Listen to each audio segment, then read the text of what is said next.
വിവാദ യൂട്യൂബർ തൊപ്പിയുടെ സന്തത സഹചാരിയാണ് അച്ചായൻ എന്ന സോജൻ വർഗീസ്. കഴിഞ്ഞ ദിവസമാണ് ഇയാൾ വിവാഹിതനായത്. ആതിര റോയിയാണ് അച്ചായന്റെ വധു.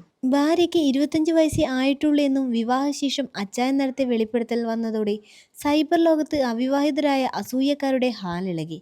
സ്വയം കിളവനെന്ന് വിശേഷിപ്പിച്ചായിരുന്നു അച്ചായന്റെ പരാമർശം. ഇത് ഏറ്റെടുത്ത ചിലർ കോമാളി കളിക്കുന്നവർക്കും പെണ്ണ് കിട്ടി, നല്ല ചെറുപ്പക്കാർക്ക് ഈ നാട്ടിൽ പെണ്ണില്ല എന്നൊക്കെ രൂക്ഷമായ പരാമർശങ്ങൾ വരെ നടത്തി. പെട്ടെന്നുള്ള വിവാഹത്തെക്കുറിച്ച് യൂട്യൂബ് ചാനൽ അഭിമുഖത്തിൽ സോജൻ വർഗീസ് പറയുന്നത് ഇങ്ങനെ: ആതിരയാണ് വിവാഹം കഴിക്കാമെന്ന് എന്നോട് പറഞ്ഞത്. താലികെട്ടും വരെ അത് യാഥാർത്ഥ്യമാകുമെന്ന് ഞാൻ കരുതിയിരുന്നില്ല. കുറച്ച് ദിവസമായി ഞാൻ വലിയൊരു ട്രോമയിലായിരുന്നു.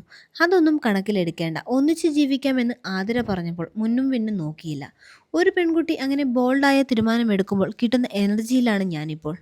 എന്നാൽ കല്യാണത്തിന് പിന്നാലെ സോജൻ വർഗീസിന്റെ മുൻ സുഹൃത്ത് എന്ന് അവകാശപ്പെട്ട ഒരു പെൺകുട്ടി യൂട്യൂബ് ചാനലിന് മുന്നിൽ നടത്തിയ വെളിപ്പെടുത്തലാണ് സമൂഹ മാധ്യമങ്ങളിൽ വ്യാപകമായി പ്രചരിക്കുന്നത്. സോജൻ വർഗീസ് സ്നേഹം നടിച്ച് വഞ്ചിച്ചതായും പെൺകുട്ടി ആരോപിക്കുന്നു. നിരവധി സ്ത്രീകളെ ഇയാൾ വഞ്ചിച്ചിട്ടുണ്ടെന്നും തന്നെ ശാരീരികമായി ഉപദ്രവിക്കാറുമുണ്ടെന്നും പെൺകുട്ടി പറയുന്നു. പെൺകുട്ടിയുടെ വാക്കുകൾ ഇങ്ങനെയാണ്: ഒരു പാർട്ടിയിൽ വെച്ചാണ് ഞങ്ങൾ കണ്ടുമുട്ടിയത്. എൻ്റെ സുഹൃത്തുക്കളാണ് തൊപ്പിയുടെ അച്ചായൻ എന്ന് പറഞ്ഞ് സോജൻ വർഗീസിനെ പരിചയപ്പെടുത്തിയത്. ഗുണ്ടകളൊക്കെ ഇരിക്കുന്ന പോലെയായിരുന്നു അന്ന് അയാൾ കസേരയിൽ ഇരുന്നത്.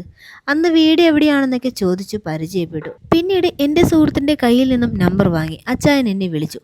മനസ്സിലായോ എന്നൊക്കെ ചോദിച്ച് സംസാരിച്ചു. പിന്നീട് വിളിച്ച് സുഖമില്ലാത്ത അമ്മയെ നോക്കാൻ ഒരാളെ വേണം എന്ന് പറഞ്ഞു. നോക്കിയിട്ട് പറയാമെന്ന് പറഞ്ഞ് ഞാൻ ഫോൺ വെച്ചു. പിന്നീട് സോജൻ വർഗീസിന്റെ അമ്മയാണ് വിളിക്കുന്നത്. ഒത്തിരി സങ്കടങ്ങളൊക്കെ പറഞ്ഞു. ഞാൻ ജോലി അന്വേഷിക്കുന്ന സമയമായിരുന്നു അത്. ഞാൻ ഹെൽപ്പ് ചെയ്യാമെന്ന് പറഞ്ഞു. സാലറിയൊക്കെ വീട്ടിൽ വന്നിട്ട് തീരുമാനിക്കാമെന്ന് അച്ചായനും പറഞ്ഞു. കൈയൊക്കെ വിറച്ചിരിക്കുന്ന അമ്മയെ കണ്ടപ്പോൾ സഹതാപം തോന്നി.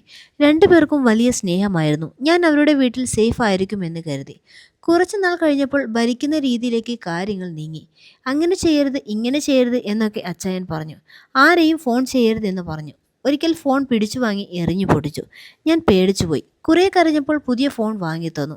അത് കടയിൽ പണം കൊടുക്കാതെ കടമായിട്ടാണ് വാങ്ങിത്തന്നത്. പിന്നീട് കുറച്ചുനാൾ വലിയ പ്രശ്നങ്ങളൊന്നും ഇല്ലായിരുന്നു. ഞങ്ങൾ വലിയ കമ്പനിയായി. അതൊരു ട്രാപ്പാണെന്ന് മനസ്സിലായി. സ്നേഹം പ്രകടിപ്പിച്ച് സേഫ് ആണെന്ന് നമ്മളെ വിശ്വസിപ്പിക്കുകയായിരുന്നു അത്. ഞങ്ങൾ റീൽസൊക്കെ ചെയ്യുമായിരുന്നു. പിന്നീട് അച്ചായൻ്റെ സ്വഭാവം മാറി തുടങ്ങി. അച്ചായൻ അടിക്കാനൊക്കെ തുടങ്ങി.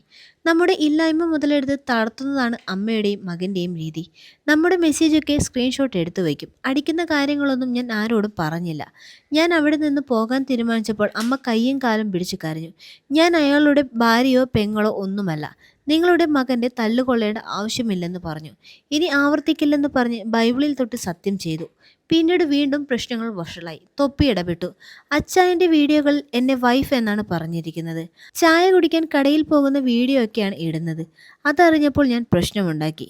ഒടുവിൽ ആ വീട്ടിൽ നിന്നും ഇറങ്ങി. എൻ്റെ അമ്മയാണ് എല്ലാം എന്ന് വീഡിയോയിൽ അച്ചായൻ പറയും. അമ്മ ഒരിക്കൽ ബാത്റൂമിൽ വീണ് കിടന്നപ്പോൾ പോലും തിരിഞ്ഞു നോക്കിയിട്ടില്ല. സ്വത്ത് വിറ്റ് കിട്ടിയ പൈസയെല്ലാം ദൂർത്തടിച്ചു. എനിക്ക് 1,00,000 രൂപ തന്ന് സഹായിച്ചിട്ടുണ്ട്. ഒരു ജോലി കിട്ടിയാൽ ഞാൻ ആ പൈസ അയാളുടെ മുഖത്തേക്ക് എറിയും. നിരവധി സ്ത്രീകളെ ഇയാൾ വഞ്ചിച്ചിട്ടുണ്ട്. സിനിമ നിർമ്മിക്കാനെന്ന് പറഞ്ഞ് ഒരു സ്ത്രീയിൽ നിന്ന് 3 കോടി രൂപയോളം അച്ചായൻ മേടിച്ചു. പലരും എന്നെ വിളിച്ച് അയാളെ വെറുതെ വിടരുതെന്ന് പറഞ്ഞു. പെൺകുട്ടി കൂട്ടിച്ചേർത്തു.